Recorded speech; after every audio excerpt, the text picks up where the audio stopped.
ಮಕ್ಕಳಲ್ಲಿ ಭಯಭಕ್ತಿಯ ಪರಂಪರೆಯನ್ನು ನಮ್ಮ ತಾಯಿಯಂತರು ಬೆಳೆಸಿದ್ದಾರೆ.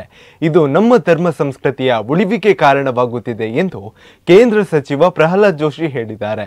ಅವರು ಕಟೀಲು ಶ್ರೀ ದುರ್ಗಾ ಪರಮೇಶ್ವರಿ ದಶಾವತಾರ ಯಕ್ಷಗಾನ ಮಂಡಳಿಯ ಆರಂಭೋತ್ಸವ ಮತ್ತು 7ನೇ ಮೇಳದ ಪಾದಾರ್ಪಣೆ ಕಾರ್ಯಕ್ರಮದ ಅಂಗವಾಗಿ ಬಜಪೆಯಿಂದ ಕಟೀಲುವರೆಗೆ ಆಯೋಜಿಸಲಾದ ದೇವರ ಬೆಳ್ಳಿ ಬಂಗಾರದ ಪರಿಕರಗಳ ಮೆರವಣಿಗೆಗೆ ಚಾಲನೆ ನೀಡಿ ಮಾತನಾಡಿದರು. ಯಕ್ಷಗಾನಕ್ಕೆ ಸುಮಾರು 800 ವರ್ಷದ ಇತಿಹಾಸವಿದೆ. ಅನೇಕ ಹಿರಿಯರು ಯಕ್ಷಗಾನಕ್ಕೆ ಸಾಕಷ್ಟು ಕೊಡುಗೆ ನೀಡಿದ್ದಾರೆ. ಸನಾತನ ಸಂಸ್ಕೃತಿ ಬಗ್ಗೆ ತಪ್ಪು ಕಲ್ಪನೆ ಬೇಡ. ಈ ಕಾರಣದಿಂದಲೇ ನಮ್ಮ ಧರ್ಮದ ಮೇಲೆ ದಾಳಿ ನಡೆಯುತ್ತದೆ. ಆದರೆ ಯಾರು ದಾಳಿ ಮಾಡಿದ್ರೂ ನಮ್ಮ ಧರ್ಮಕ್ಕೆ ಅಪಾಯವಿಲ್ಲ. ನನಗೆ ಮತ್ತು ನಮ್ಮ ಕುಟುಂಬಕ್ಕೆ ಕಟೀಲಮ್ಮನ ಬಗ್ಗೆ, ಕಟೀಲು ದೇವಳದ ಬಗ್ಗೆ ವಿಶೇಷ ನಂಬಿಕೆ, ಭಯಭಕ್ತಿ ಇದೆ ಎಂದರು.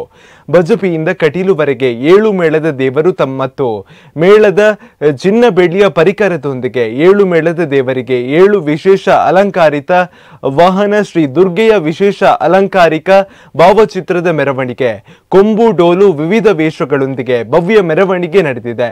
ಇನ್ನು ಈ ಸಂದರ್ಭದಲ್ಲಿ ಗುರುಪುರ ವಜ್ರದೇಹಿ ಮಠದ ರಾಜಶೇಖರಾನಂದ ಸ್ವಾಮೀಜಿ, ಮಾಣಿಲ ಮೋಹನ್ ದಾಸ ಸ್ವಾಮೀಜಿ, ಕಟೀಲು ದೇವಳದ ಮುಖ್ಯಸ್ಥರ ವಾಸುದೇವ ಅಸ್ರಣ್ಣ, ದೇವಳದ ಮುಖ್ಯಸ್ಥರ ಮತ್ತು ಆಡಳಿತ ಮಂಡಳಿ ಅಧ್ಯಕ್ಷ ಸನತ್ ಕುಮಾರ್ ಶೆಟ್ಟಿ, ಕೊಡೆತೂರು ಗುತ್ತು, ಶಾಸಕ ಉಮನಾಥ್ ಕೋಟ್ಯಾನ್, ವಿಧಾನ ಪರಿಷತ್ ಸದಸ್ಯ ಭೋಜೇಗೌಡ, ಮಾಜಿ ಸಂಸದ ನಳಿನ್ ಕುಮಾರ್ ಕಟೀಲ್ ಸೇರಿದಂತೆ ಮತ್ತಿತರರು ಗಣ್ಯರು ಉಪಸ್ಥಿತರಿದ್ದರು.